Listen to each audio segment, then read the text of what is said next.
Hello बच्चों, let's read this question. The question says the magnitude of limiting friction between two solid surfaces in contact does not depends on option first the normal reaction, option second nature of surface in contact, option third the area of contact and option fourth it depends on all the given factors.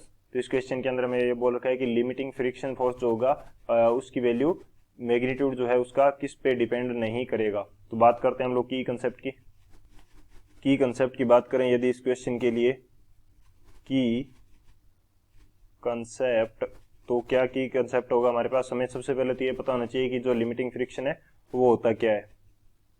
Limiting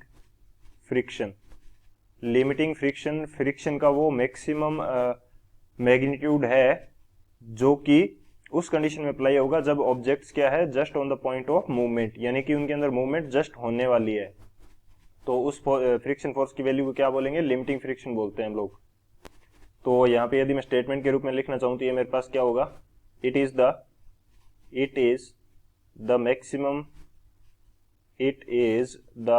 maximum value of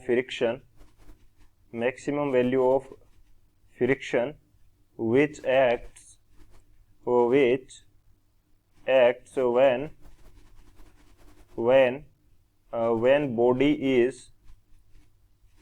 when body is just on the point of motion,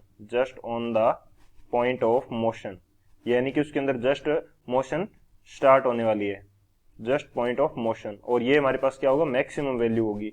so basically इसको मैं example के through समझना चाहूँ तो ये मेरे पास क्या होगा, जैसे मेरे पास कोई ऑब्जेक्ट रखी हुई है जिसका मास मेरे पास क्या है, m है, और इसके ऊपर मैं एक एक्सटर्नल फोर्स अप्लाई कर देता हूँ F एक्सटर्नल, इसको मूव करवाने के लिए. पहले ये क्या थी, रेस्ट पे थी, अब इसको मूव करवाने के लिए राइट साइड में मूव करवाने के लिए मैंने इसके ऊपर फोर्स लगाया.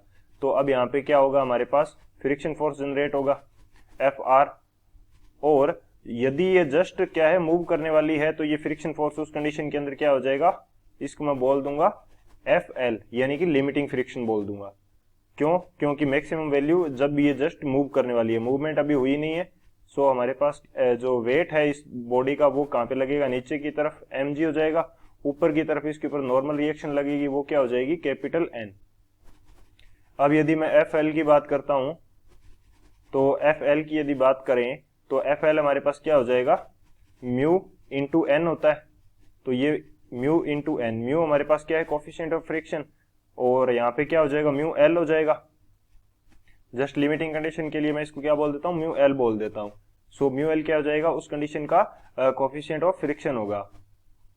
बेसिकली ये हमारे पास म्यू एस के इक्वल होता है, क्योंकि स्टैटिक कंडीशन के लिए हम इसको क्या बोलते हैं, म्यू एस बोलते हैं. सो इसको मैं अभी म्यू एस से ही रिप्रेजेंट करूंगा, स्टैटिक कोफिशिएंट ऑफ फ्रिक्शन. और एन की वैल्यू क्या होती है, mg के इक्वल होती है. सो ये वैल्यू हमारे पास हो जाएगी mu S into M into जी.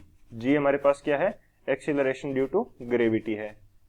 सो ये हमारे पास लिमिटिंग फ्रिक्शन का फॉर्मूला हो जाएगा. सो ये हमारा मेन की कंसेप्ट है. इसकी कंसेप्ट की हेल्प से इस क्वेश्चन को सोल्व करते हैं. सॉल्यूशन की यदि बात की जाए तो हमें ये बोल रखा है कि ये जो हमारा लिमिटिंग फ्रिक्शन है ये किसके ऊपर डिपेंड नहीं करता. सबसे पहले हम देखते हैं नॉर्मल रिएक्शन के ऊपर डिपेंड करता है क्या, नॉर्मल रिएक्शन के ऊपर डिपेंड करता है, क्योंकि नॉर्मल रिएक्शन जो है वेट के ऊपर डिपेंड करेगी, और यदि वेट बढ़ा देंगे तो Fl की वैल्यू क्या हो जाएगी, बढ़ जाएगी. सो नॉर्मल रिएक्शन के ऊपर तो ये डिपेंड करता है, depends on an, normal reaction के ऊपर डिपेंड करता है. Nature of the surface in contact, nature पे डिपेंड करेगा या नहीं करेगा, क्योंकि जो हमारा कोफिशिएंट ऑफ फ्रिक्शन है म्यू एस, ये डिपेंड करता है नेचर के ऊपर. Mu S depends on nature of surface, surface की नेचर के ऊपर हमारे पास क्या डिपेंड करता है, कोफिशिएंट ऑफ फ्रिक्शन. और यदि हमारे पास कोफिशिएंट ऑफ फ्रिक्शन चेंज होता है तो लिमिटिंग फ्रिक्शन भी चेंज होगा. और थर्ड हमें क्या दे रखा है, the area of contact. So area of contact के ऊपर डिपेंड नहीं करता.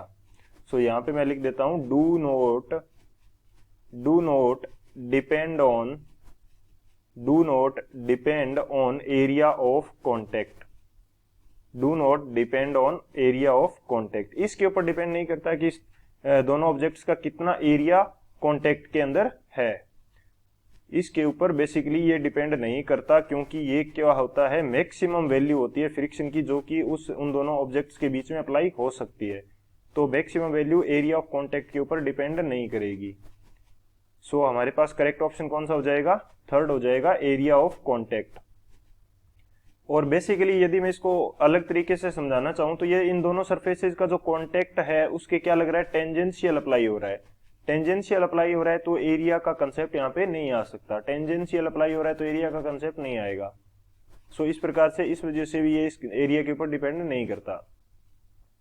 लेकिन हमारे पास जो स्टैटिक फ्रिक्शन है, बेसिकली जनरली स्टैटिक फ्रिक्शन है जो कि लिमिटिंग फ्रिक्शन ना हो, स्टैटिक फ्रिक्शन जो कि लिमिटिंग फ्रिक्शन ना हो, वो एरिया ऑफ कॉन्टेक्ट पे डिपेंड करता है, वो एरिया ऑफ कॉन्टेक्ट पे डिपेंड करता है। लिमिटिंग जो फ्रिक्शन है वो नहीं करता। सो हमारा करेक्ट ऑप्शन थर्ड हो जाएगा, क्योंकि फर्स्ट पे डिपेंड कर रहा है, सेकंड पे डिपेंड कर रहा है और फोर्थ इस प्रकार से गलत हो जाएगी, सभी के ऊपर डिपेंड कर रहा है। सो हमारा करेक्ट कौन सा हो जाएगा, थर्ड हो जाएगा। So option third is the final answer. I hope you understood it well. Best of luck. Thank you.